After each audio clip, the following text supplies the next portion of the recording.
اللہ الرحمن الرحیم۔ سارے بیٹے آس پاس بیٹھ گئے۔ بوڑھے باپ نے تلاوت ختم کی، قرآن کو بند کر دیا، آنکھوں سے لگایا، چوما اور احترام سے سرانے رکھ دیا۔ ایک نظر سب پر ڈالی اور کہنے لگا، میں اپنی زندگی گزار چکا ہوں۔ اس سے پہلے کہ آنکھیں بند ہو جائیں، اپنی جائیداد تمہیں تقسیم کر کے جاؤں گا۔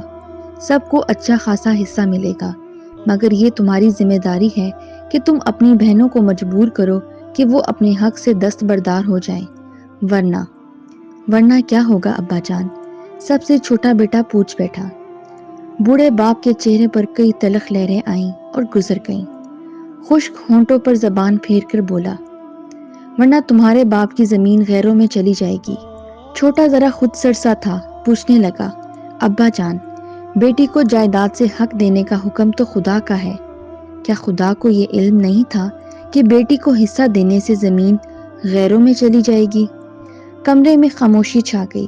کسی کے کچھ بولنے سے پہلے وہ پھر بول اٹھا، بیٹی کو زمین دیتے ہوئے آپ کو لگا کہ زمین غیروں میں چلی جائے گی، مگر داماد کو بیٹی دیتے ہوئے آپ نے کیوں نہ سوچا کہ بیٹی غیروں میں چلی جائے گی؟